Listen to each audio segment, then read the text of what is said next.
Petrol diesel ధరలు రోజు రోజుకి పెరుగుతున్నాయి. 10 రోజుల్లో పెట్రోల్ ధరలను 8 రూపాయలు పెంచారు. ఈ నెలలో పెట్రోల్ డీజిల్ రేట్లను పెంచడం ఇది 4వసారి. అంతర్జాతీయ మార్కెట్లో క్రూడాయిల్ ధరలు పెంచడమే కారణమా? ఇందులో ప్రభుత్వాల పాత్ర ఎంత? అసలు పెట్రోలియం కంపెనీలు నష్టాల్లో ఉన్నాయా?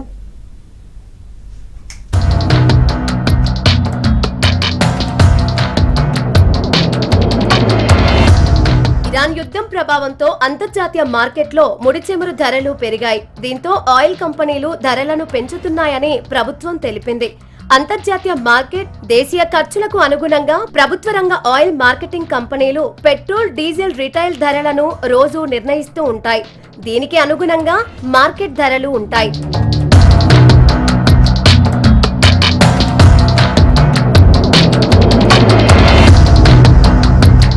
అంతర్జాతీయ మార్కెట్ కు అనుగుణంగా రేట్లు పెంచడం అనేది శుద్ధ అబద్ధం.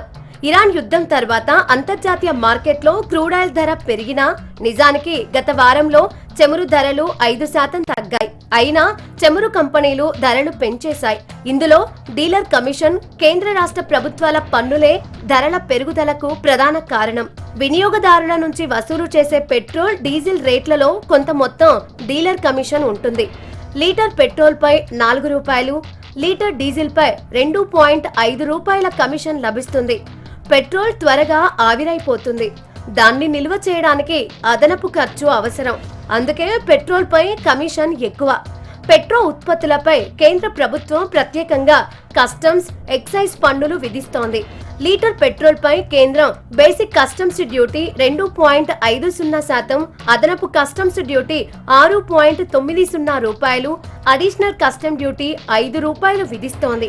లీటర్ డీజిల్ పై కేంద్రం బేసిక్ కస్టమ్ డ్యూటీ 2.50%, అదనపు custom duty 5.80, additional customs duty 2 రూపాయలు విధిస్తోంది.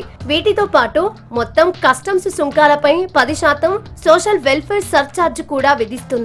కేంద్ర ప్రభుత్వం మార్చి 27న పెట్రోల్, డీజిల్ పై 10 రూపాయల వంతున అదనపు ప్రత్యేక ఎక్సైజ్ సుంకాన్ని తగ్గించింది. కాకపోతే దీని ఫలితం వినియోగదారులకు అందదు.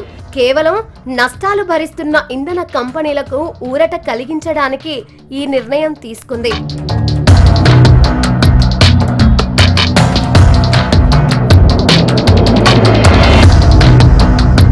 అంతర్జాతీయ మార్కెట్లో క్రూడాయిల్ ధరలు పెరిగినప్పుడు పెట్రోల్, డీజిల్ ధరలు పెంచుకొని ధరలు తగ్గినప్పుడు తగ్గించుకునేలా 2012లో అప్పటి కేంద్ర ప్రభుత్వం ధరలపై నియంత్రణ ఎత్తివేసింది.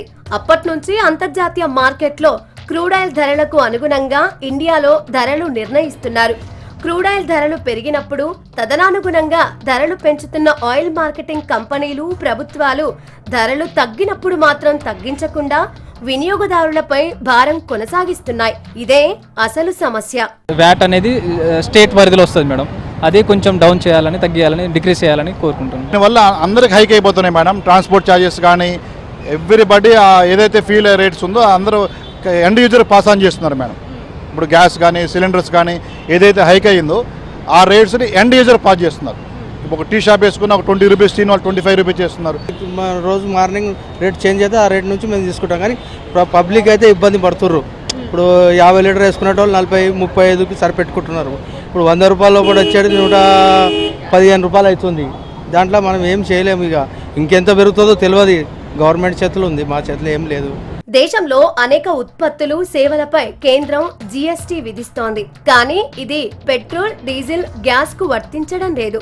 వీటిని జీఎస్టీ పరిధిలోకి తీసుకురావడంపై ఇంకా జీఎస్టీ కౌన్సిల్ నిర్ణయం తీసుకోలేదు.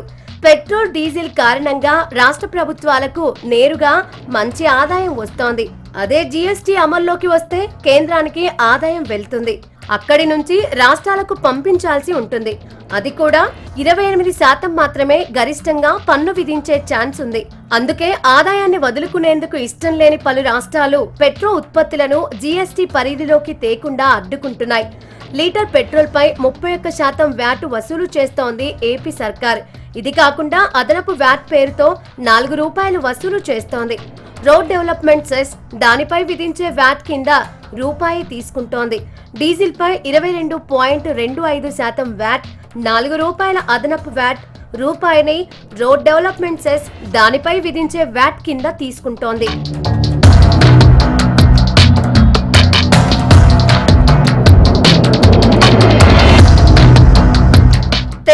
కూడా లీటర్ పెట్రోల్ పై 35.20% వ్యాట్, లీటర్ డీజిల్ పై 27% వ్యాట్ వసూలు చేస్తోంది. ఏపీ, తెలంగాణలో వసూలు చేస్తున్న వ్యాట్ సెస్సులు ఇతర రాష్ట్రాల అన్నింటికన్నా ఎక్కువ. నిజానికి 2013లో అంతర్జాతీయ మార్కెట్లో క్రూడాయిల్ ధర $120 ఉన్నా లీటర్ పెట్రోల్ ధర ఇక్కడ ₹70 ఉంది. అప్పటికన్నా ఇప్పుడు క్రూడాయిల్ ధర తక్కువే ఉన్నా పెట్రోల్, డీజిల్ ధరలను మాత్రం పెంచాయి. అంతర్జాతీయ మార్కెట్లో ధరలు పెరిగినప్పుడు పెంచడం తప్ప తగ్గినప్పుడు ధరలను తగ్గించడం లేదు. బీజేపీ ప్రభుత్వం కూడా కొంచెం చూసి ఆలోచించాలి. ఎందుకంటే ఇంతకుముందు లాస్ట్ 2 years నుంచి కరోనాతో ఇబ్బంది పడ్డారు. ఇప్పుడు ధరలు ఇప్పుడు కొంచెం సెట్ అయ్యే టైంలో మళ్ళీ అదనం భారం అనేది కొంచెం సామాన్యుల మీద ఇబ్బంది. ఎంతవరకైనా బ్యారెల్ రేటు తగ్గింది, అసలు క్రూడాయిల్ రేటు పెరిగినప్పుడు అసలు తగ్గాలి, కావాలనే పెంచుతున్నట్టు అనిపిస్తుంది నాకైతే. అంటే దేవుడిని పూచిగా చూపిస్తారు, జై శ్రీరామ్ అంటారు, ఏమన్నా అడిగితే వాళ్ళని దేశద్రోహులను ముద్రేస్తారు, పాకిస్తాన్లు అని చెప్తారు. వీళ్ళైతే కార్పొరేట్ వాళ్ళకు కొమ్ము కాస్తారు, ఎవరైనా ప్రశ్నిస్తే దేశద్రోహుల కింద అంటారు. అంతే, ఏముండదు వీళ్ళది, పెద్దగా పరిపాలన ఏముండదు, అంతా చదువురంతా అద్దమ్మలే ఉంటారు బీజేపీలో. దేవుని అడ్డం పెట్టుకొని రాజకీయాలు చేస్తారు తప్ప ఇది డెవలప్మెంట్ మీద దీని మీద ఏం పెద్దగా ఏమి ఉండదు బీజేపీకి. ఇరాన్ యుద్ధం తర్వాత చమురు కంపెనీలకు నష్టాలు వస్తున్నాయని చెప్పుకుంటున్నారు కొందరు. అయితే లాభాల్లో స్వల్పంగా తగ్గుదల ఉండొచ్చేమో కానీ ప్రభుత్వ రంగ చమురు కంపెనీలైన Indian Oil Corporation, HPCL, BPCL భారీ లాభాలు ఆర్జిస్తున్నాయి. జనవరి, మార్చి త్రైమాసికంలో 19,470 కోట్ల లాభం ఆర్జించాయి. గతేడాది కన్నా ఇది 41% అధికం. 2024-25 ఆర్థిక సంవత్సరంలో లాభాలు 33,600 కోట్లు కాగా 2025-26 లాభాలు 77,280 కోట్లు. వచ్చిన ఈ లాభాలను తిరిగి పెట్టుబడులుగాను కొంత ప్రభుత్వానికి అందిస్తున్నాయి చమురు కంపెనీలు. అందుకే ప్రభుత్వాల పన్నుల వల్లే పెట్రోల్, డీజిల్ ధరలు పెరుగుతున్నాయంటున్నారు విశ్లేషకులు. రేట్లు తగ్గాలంటే పెట్రో ఉత్పత్తులను జీఎస్టీ పరిధిలోకి తేవాలని ప్రజలు కోరుతున్నారు.